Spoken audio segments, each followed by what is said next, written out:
Isang pinagpalang araw sa ating lahat. So, ngayong araw is July 25, 2024. Ngayon is ipagpapatuloy lang natin yung ating nasimulang series ng ating devotion. Pero bago natin simulan or discuss yung series natin ngayon is muli muna nating balikan yung nag-series natin last time para sa mga bago lang na tagapanood at tagapakinig ng ating devotion. So, yung series na tinalakay namin last time is My Whole Family for Christ. So, kumbaga, tayo mga Kristiyano is naka-Kristo na tayo. Pero, may isa pa palang sinabi ang Panginoon na kailangan pala buong pamilya ang nasa Kanya. Hindi lang pwedeng ikaw, kumbaga, maging ginawa ka ng disciple or missionary ng Panginoon para hikayatin yung buong pamilya mo na makilala siya. Hindi pwede yung sa iba siya naniniwala or sa iba sila naniniwala. Palabas kayo ng paniniwala kasi isa lang naman yung kaligtasan natin, hindi nga yung maniwala at nga yung salita ng Diyos.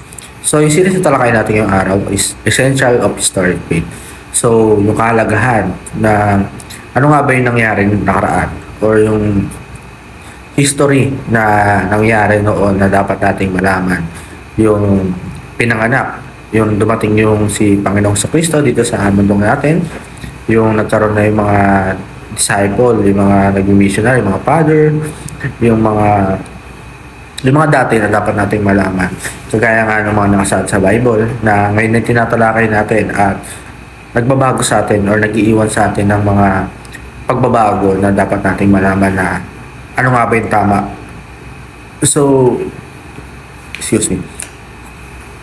So, yun po yung series na talakay natin yung araw.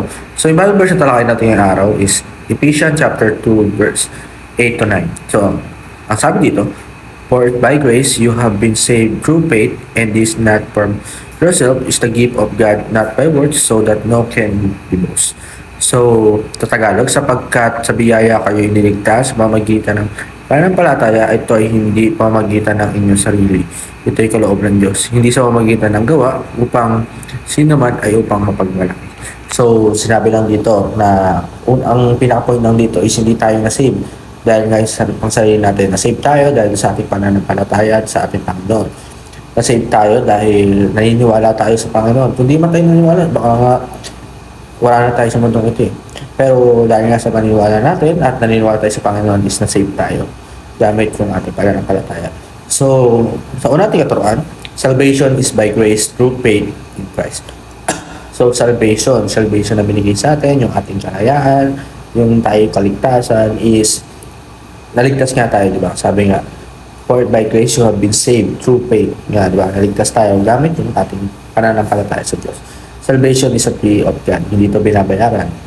Hindi natin ito nakukuha or dahil inutang natin, pinamregalo. Ito ay pinregalo ng Panginoon, pero hindi ito yung may bayad na kailangan natin gumawa ng ano. Pero tayo kahit makasalanan tayo is binigay pa rin sa atin ito. Number 3, salvation is not from ourselves or by our words. So, nagmula ito sa Panginoon. Dito yung sarili natin. Dahil nga sa pananampalataya natin, binigay sa atin ito ng Panginoon. Sa ating application, believe and be saved. So, kung di ka naniniwala, ngayon is maniwala ka na. Kasi, darating yung araw na darating ang Panginoon at kukunin niya or maliligtas yung mga naniniwala sa Kanya. Do not add anything to faith. So, wala tayong magdagdag sa ating pananampalataya. Isipin natin kung sino yung sinasamba natin, sino yung kanina tayo nananampalataya, and ay sikapin natin huwag mawalan. And sa last, prove our salvation by good works. So, ayun, dahil nga sa kaligtasan bigay sa atin is pag tayong gumawa ng mali na hindi palitan natin to ng dapat na katamaan. So, yun po para sa araw ito na may minat tayo sa pakinig at panood. God bless.